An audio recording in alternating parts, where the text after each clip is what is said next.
ಮೇಲೆ ಕರ್ಕೊಂಡು ಬಂದಿರ್ತಾರೆ. ನಿಮ್ದೇನಿಲ್ಲ ಮನೆ ಕೆಲಸಕ್ಕೆ ಅಂತ ಕರ್ಕೊಂಡು ಬಂದಿರ್ತಾರೆ. ಎಷ್ಟೋ ಜನ ಬ್ಯಾಂಗ್ಳೂರಲ್ಲಿ ಇತ್ತೀಚೆಗೆ ಒಂದು ಪ್ರಕರಣ ನಡೀತು. ಅವ್ರನ್ನ ಎಷ್ಟು ಒಂದು 50 ಹೆಣ್ಣು ಮಕ್ಕಳನ್ನ ಕರ್ಕೊಂಡು ಬಂದಿದ್ದಾರೆ. ಒಂದು ಲಿಫ್ಟ್ ಇಲ್ಲಿ ಇಳಿಸ್ತಾರೆ, ಲಿಫ್ಟಿಂದ ಮೇಲಕ್ಕೆ ಕರ್ಕೊಂಡು ಹೋಗೋದು ಅಷ್ಟೇ. ಪ್ರತಿ ಒಂದು ಹೆಣ್ಣು ಮಗಳ ಮುಂದೆ ಸಹ ಕಾಲ್ ಚೈನ್ ಹಾಕಿದ್ದಾರೆ. ಕಾಲ್ ಚೈನ್ ಅಂತಂದ್ರೆ ಏನಾಗ್ತಾರೆ,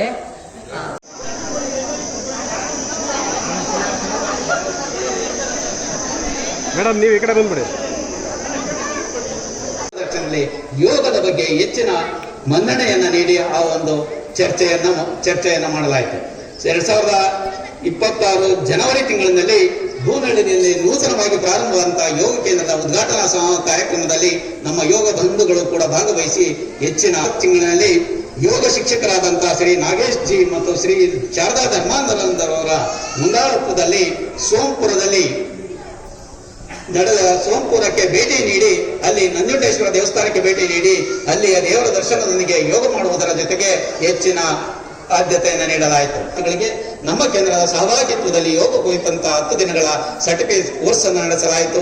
ಈ ಕಾರ್ಯಕ್ರಮಕ್ಕೆ ಹಾಸನ ಪತಂಜಲಿ ಪರಿವಾರದ ಯೋಗ ತರಬೇತಿದಾರರಾದ ಜಿಲ್ಲಾ ಪ್ರಭಾರಿಗಳಾದ ಹಾಗೂ ರಾಜ್ಯ ಅಗ್ನಿಹೋತ್ರ ಪ್ರಭಾರಿಗಳಾದಂತಹ ಶ್ರೀ ಹರೇಪುರ ಶ್ರೀಧರ್ ಜಿ ಅವರು, ಶ್ರೀ ಪರಮೇಶ್ ಜಿ ಅವರು, ಶ್ರೀ ಸುರೇಶ್ ಪ್ರಜಾಪತಿ ಸರ್, ಶ್ರೀಮತಿ ಮಮತಾಜಿ ಅವರು, ಶ್ರೀಮತಿ ಶಾರದಾ ಧರ್ಮಾನಂದ್ ಜಿ ಅವರು, ಶ್ರೀ ನಾಗೇಶ್ ರವರು ಭೇಟಿ ನೀಡಿ ಆ ಒಂದು ಕಾರ್ಯಕ್ರಮಕ್ಕೆ ಗೌರಿ ಕಪ್ಪಲ್ನಲ್ಲಿ ನಡೆದಂತಹ ವಿನಾಯಕ ಯೋಗ ಕೇಂದ್ರದ ಉದ್ಘಾಟನಾ ಕಾರ್ಯಕ್ರಮ ಕೂಡ ನಮ್ಮ ಯೋಗ ಬಂಧುಗಳು ಎಲ್ಲರೂ ಹಾಜರಿದ್ದು ಆ ಶುಭವನ್ನು ಕೋರಲಾಯಿತು. ಅದೇ ರೀತಿ ನೆಕ್ಸ್ಟ್ ಆ ಒಂದು ಮಾರ್ಚ್ ತಿಂಗಳಲ್ಲಿ ಬೂನಹಳ್ಳಿಯಲ್ಲಿ ನಡೆದಂತಹ ಒಂದು ಯೋಗ ಕೇಂದ್ರದ ಉದ್ಘಾಟನೆಗೆ ನಮ್ಮೆಲ್ಲ ಯೋಗ ಕೇಂದ್ರ ಬಂಧುಗಳು ಭಾಗವಹಿಸಿ ಆ ಕಾರ್ಯಕ್ರಮದ ಯಶಸ್ವಿಗೆ ಸಹಕರಿಸಲಾಯಿತು. ಅದೇ ರೀತಿ ಇದೇ ತಿಂಗಳಿನಲ್ಲಿ ಶಾಲಾ ಕಾಲೇಜು ವಿದ್ಯಾರ್ಥಿಗಳಿಗೆ ಬೇಸಿಗೆ ಯೋಗ ಶಿಬಿರವನ್ನು ಆರಂಭಿಸಲಾಗಿದ್ದು 15ರಿಂದ 20 ವಿದ್ಯಾರ್ಥಿಗಳು ಭಾಗವಹಿಸಿ ಯೋಗಾಭ್ಯಾಸದ ನಿರತರಾಗಿದ್ದು ನಮ್ಮ ಯೋಗ ಕೇಂದ್ರಗಳು ನಡೆಸತಕ್ಕಂಥ ವಿಶೇಷ ಕಾರ್ಯಕ್ರಮಗಳನ್ನು ನಮ್ಮ ಕೇಂದ್ರದ ಬಹುತೇಕ ಯೋಗ ಬಂಧುಗಳು ಕೂಡ ಆದ್ಯತೆಯನ್ನು ನೀಡಿದಂತಹ KN ದೊರೆಸ್ವಾಮಿ ಸರ್ ಅವರಿಗೆ, ಶ್ರೀಮತಿ ಧರ್ಮಾನಂದ್ ಸರ್ ಅವರಿಗೆ, ಶಾರದಾ ಧರ್ಮಾನಂದರ್ ಅವರಿಗೆ, ಶ್ರೀ ಗಿರೀಶ್ ಅವರಿಗೆ ಸಾಂದರ್ಭಿಕವಾಗಿ ಭೇಟಿ ನೀಡಿ ನಮಗೆ ತರಬೇತಿಯನ್ನ ನೀಡ್ತಾ ಇರ್ತಕ್ಕಂಥ ಮಮತಾಜಿ ಅವರಿಗೂ ಕೂಡ ಆಭಾರಿಗಳಾಗಿರ್ತಾ ಇರ್ತೇವೆ. ನಮ್ಮನೆ ಮತ್ತು ನಮ್ಮ ಕುಟುಂಬ, ನಮ್ಮ ಮಕ್ಕಳು ಅಂತ ನೋಡಿದ ಸಂದರ್ಭದಲ್ಲೂ ಕೂಡ ತಾವೆಲ್ಲ ಸಹೋದರರಂತೆ ಮತ್ತು ಎಲ್ಲ ನನ್ನ ತಂದೆ ತಾಯಂದಿರ್ಬೋದು ಬಹಳ ಅನ್ಯೋನ್ಯವಾಗಿ ಬಹಳ ಲಕ್ಷಣವಾಗಿ ಅಲಂಕಾರ ಕೂಡ ಮಾಡ್ಕೊಂಬಂದ್ರಿ ಬೆಳಗ್ಗೆ ಆದ್ರೂ ಕೂಡ. ಹಾಗಾಗಿ ಬಹಳ ಸಂತೋಷ. ಯಾಕೆಂದ್ರೆ ಇಂಥ ಒಂದು ವಾತಾವರಣ ಸೃಷ್ಟಿ ಆಗ್ತಾ ಇರಬೇಕು. ಬಸವಣ್ಣವರು ಮಾತ್ರ ಹೇಳ್ತಾರೆ, ಬಸವಣ್ಣವರ ತತ್ವಗಳು.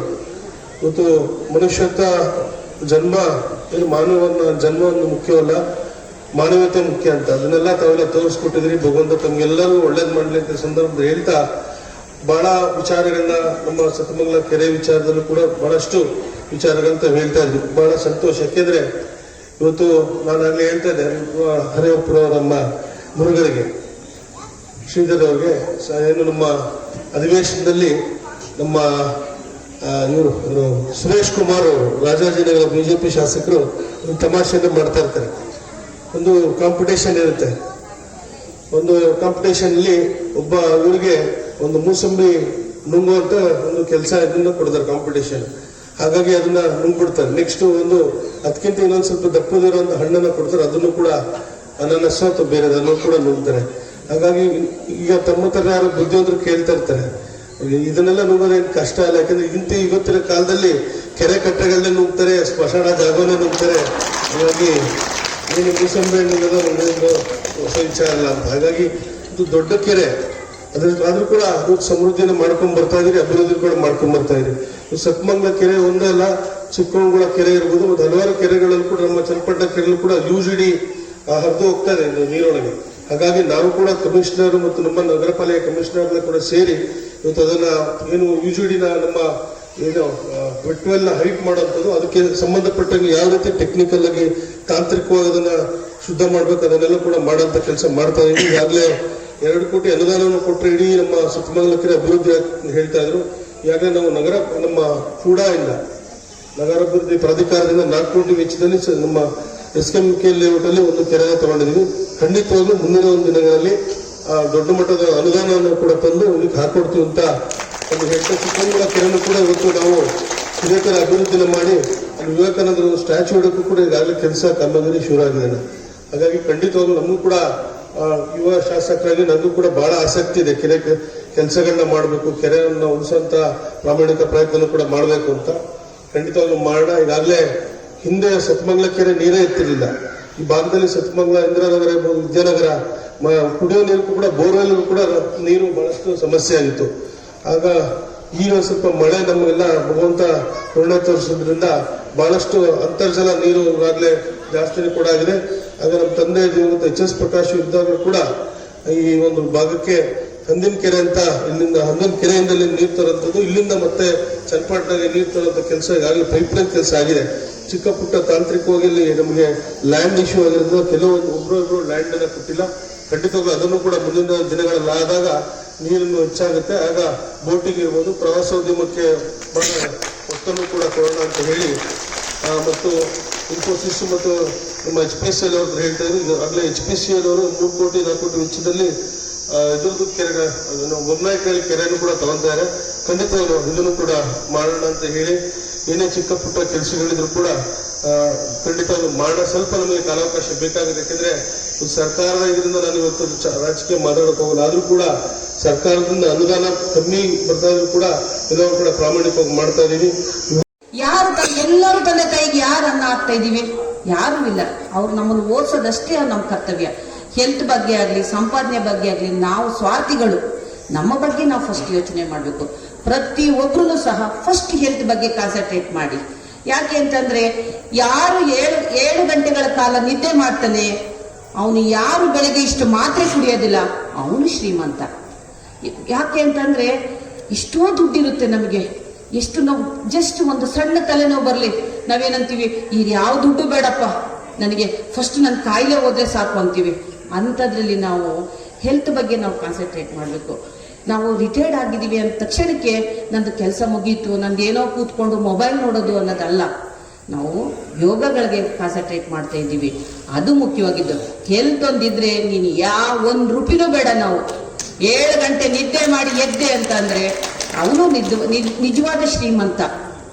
ಯಾರು ಹೊಟ್ಟೆ ತುಂಬ ಊಟ ಮಾಡಿ ಅವನು ಡೈಜೆಷನ್ ಪವರ್ ಇದೆ, ಅವನು ಶ್ರೀಮಂತ. ಯಾರು ಯಾವುದ್ರ ಬಗ್ಗೆನೂ ತಲೆ ಕೆಡಿಸ್ಕೊಳ್ದಲೇ ಆರಾಮಾಗಿ ನಕ್ಕೊಂಡು ಯಾರು ಇರ್ತಾನೆ, ಅವನು ಶ್ರೀಮಂತ. ನಾವು ಇಷ್ಟೆಲ್ಲ ದಾಟಿ ಯೋಗಕ್ಕೆ ಇಷ್ಟು ಕಾನ್ಸಂಟ್ರೇಟ್ ಮಾಡಿ ಹೆಲ್ತ್ ಬಗ್ಗೆ ಗಮನ ಹರಿಸ್ತಿದ್ದಾರೆ ಅಂತಂದ್ರೆ ನಿಜವಾಗ್ಲೂ ನಾನು ಅವ್ರಿಗೆಲ್ಲರಿಗೂ ಸಹ ಚಿರಋಣಿಯಾಗಿರ್ತೀನಿ. ಮತ್ತೆ ಅಲ್ಲಿಂದ ಬಂದ್ರೆ ಇಲ್ಲಿ ನಾನು ಅನ್ಕೊಂಡೆ, ಮಾರ್ನಿಂಗ್ ಬರ್ಬೇಕಾದ್ರೆ ಏನೋ ಒಂದು 4-5 ಜನ, ಒಂದು 20 ಜನ ಒಂದು ಟ್ರ್ಯಾಕ್ ಸೂಟ್ ಹಾಕೊಂಡು ಯೋಗ ಮಾಡ್ಲಿಕ್ಕೆ ಬಂದಿರ್ತಾರೆ, ಅವ್ರಿಗೆ ಕರ್ಸಿದ್ದಾರೆ ನಾರಾಯಣ ಅನ್ಕೊಂಡು ನಾನು ಅನ್ಕೊಂಡಿದ್ವಿ. ಈ ಮಟ್ಟಕ್ಕೆ ನೀವೆಲ್ಲ 4 o'clock ಎದ್ದು ಎಲ್ಲರೂ ರಿಸೆಪ್ಷನ್ಗೆ ಬಂದೋಗ್ತಾರ ರೆಡಿ ಹಾಕೊಂಡು ಇಷ್ಟು ಚಂದಾಗಿ ಬಂದಿದ್ದೀರಾ ಅಂತಂದ್ರೆ ನಿಜವಾಗ್ಲೂ ನಾನು ಖುಷಿ ಪಡ್ತೀನಿ. ಯಾಕೆ ಅಂತಂದ್ರೆ ಈ ಒಂದು ಸಂಡೇ ಆದ ತಕ್ಷಣಕ್ಕೆ ಹೆಂಗಸರಿಗೆ ಏನಿರುತ್ತೆ, ಅವತ್ತದ ಎಲ್ಲ ಕೆಲಸ ಇರೋದೇ ಸಂಡೇ ಇರುತ್ತೆ. ಬಟ್ಟೆ ತೊಳೆಯೋದ್ರಿಂದ ಹಿಡಿದು ಏನೇ ಮಾಡೋ ತನಕನೂ ಸಹ ಹೆಣ್ಮಕ್ಳಿಗಿರುತ್ತೆ. ಆದ್ರೂ ಸಹ ಇಷ್ಟು ಗಮನ ಹರಿಸಿ ಇಲ್ಲಿ ಬಂದು ಕೂತ್ಕೊಂಡಿದ್ದಾರೆ, ಎಷ್ಟು ಚಂದವಾಗಿ ಕಾಣ್ತಾ ಇದ್ದಾರೆ ಅಂತ ಅಂದ್ರೆ ನಿಜವಾಗ್ಲೂ ಖುಷಿ ಪಡ್ಬೇಕು. ಮತ್ತೆ ಅಲ್ಲಿಂದ ಬಂದು ಅವರು ಸಹ ಯೋಗಗಳಿಗೆ ಕಾನ್ಸಂಟ್ರೇಟ್ ಮಾಡ್ತಿದ್ದಾರೆ. ಮಕ್ಕಳಿಂದ ಹಿಡಿದು ವಯಸ್ಸಾಗಿರ್ತಕ್ಕಂಥವ್ರು ಯೋಗಕ್ಕೆ ಕಾನ್ಸಂಟ್ರೇಟ್ ಮಾಡಿದ್ದಾರೆ ಅಂತಂದ್ರೆ ನಿಜವಾಗ್ಲೂ ಅಪ್ರಿಷಿಯೇಟ್ ಮಾಡ್ಬೇಕು. ಯಾಕೆ ಅಂದ್ರೆ 40 ವರ್ಷ ದಾಟ್ತಿದ್ದಂಗೆನೆ ಮಹಿಳೆಗೆ ಮೆನೋಪಾಸ್ ಸ್ಟಾರ್ಟ್ ಆಗುತ್ತೆ. ಅದು ಯಾವ ಶತ್ರುಗೂ ಗೊತ್ತಿರಲ್ಲ. ಅದನ್ನ ಯಾವ ಮಹಿಳೆ ಅನುಭವಿಸ್ತಾಳೆ ಅವಳಿಗೆ ಮಾತ್ರ ಗೊತ್ತಿರುತ್ತೆ. ಯಾರು ಸಹ ಮಾತ್ರೆ ಇವತ್ತು ಕುಡಿಬಹುದು, ನಿದ್ದೆ ಬಂದು ಮಲ್ಕೋಬಹುದು, ನಾಳೆ ಮಾತ್ರೆ ಕುಡಿಬಹುದು, ಮಾತ್ರೆಯಿಂದ ಹೊರಗೆ ಬರ್ಲಿಕ್ಕಾಗಲ್ಲ. ಅದೇ ಯೋಗ ಪಟುಗಳು ಹೇಳ್ತಾರೆ, ಬ್ರೀತಿಂಗ್ ಎಕ್ಸಸೈಸ್ ಮಾಡಿ, ಯೋಗ ಮಾಡಿ, ಮೆಡಿಟೇಷನ್ ಮಾಡಿ, ಅದೊಂದರಿಂದ ಮಾತ್ರ ನಾವು ಆಚೆ ಬರ್ಲಿಕ್ಕೆ ಸಾಧ್ಯ. ಯಾವುದೇ ಮಹಿಳೆ ಇರಲಿ, ನಿಮ್ಮ ಬಗ್ಗೆ ಒಂದು ಸಣ್ಣ ಕೌಟುಂಬಿಕದ್ರ ಬಗ್ಗೆ ಅವರು ಹೇಳ್ತಾ ಇದ್ದಾರೆ, ಪ್ರಾಬ್ಲಮ್ಸ್ ಹೇಳ್ತಾ ಇದ್ದಾರೆ ಅಂದ ತಕ್ಷಣ ನೀವು ಫಸ್ಟ್ ಸಜೆಸ್ಟ್ ಮಾಡೋದು ಡಾಕ್ಟರ್ನಲ್ಲ, ಫಸ್ಟ್ ಯೋಗ ಕಲೀರಿ, ಮೆಡಿಟೇಷನ್ ಮಾಡಿ, ಬ್ರೀತಿಂಗ್ ಎಕ್ಸಸೈಸ್ ಮಾಡಿ, ಮುದ್ರೆಗಳನ್ನ ಮಾಡಲಿಕ್ಕೆ ಪ್ರಯತ್ನ ಪಡೆಯಲಿ. ಅವ್ರು ಯಾವ ಡಾಕ್ಟರ್ನೂ ಬೇಡ, ಅವರು ವಿತಿನ್ 1 ವೀಕಲ್ಲಿ ಅವ್ರು ಚೇತರಿಸ್ಕೊಳ್ತಾರೆ. ಆಯ್ತಾ? ಅದ್ರ ಬಗ್ಗೆ ಗಮನ ಹರಿಸ್ಲಿಕ್ಕೆ ನಿಮ್ಗೆ ಯೋಗ ಪಟುಗಳಿದ್ದಾರೆ. ನನಗೇನು ಅದ್ರ ಬಗ್ಗೆ ಗೊತ್ತಿಲ್ಲ, ನನಗೂ ಸಣ್ಣ ಪುಟ್ಟದ್ದು ಏನೋ ಗೊತ್ತಿದೆ. ನನಗೂ ಟೈಮ್ ಸಿಕ್ಕಿದ್ರೆ ಮಾತ್ರ ಮಾಡ್ತೀನಿ. ಯಾಕೆಂದ್ರೆ ನಾನು ತುಂಬಾ ಬ್ಯುಸಿ ಇರ್ತಕ್ಕಂಥ ನಾನೊಂದು ಪ್ರಾಸಿಕ್ಯೂಟರು, ಬ್ಯಾಂಗ್ಳೂರ್ ಸಿಟಿಲಿ ಇರ್ತೀನಿ.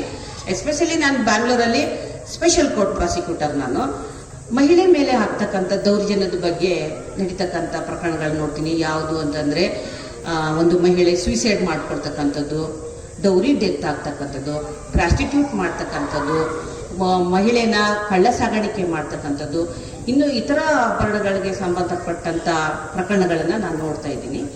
ಇಲ್ಲಿ ಎಲ್ಲದಕ್ಕಿಂತ ಮುಖ್ಯವಾಗಿ ಅಂತಾರಾಷ್ಟ್ರೀಯ ಮಹಿಳಾ ದಿನಾಚರಣೆನ ಯಾಕೆ ಮಾಡ್ಕೊಂಡು ಬಂದು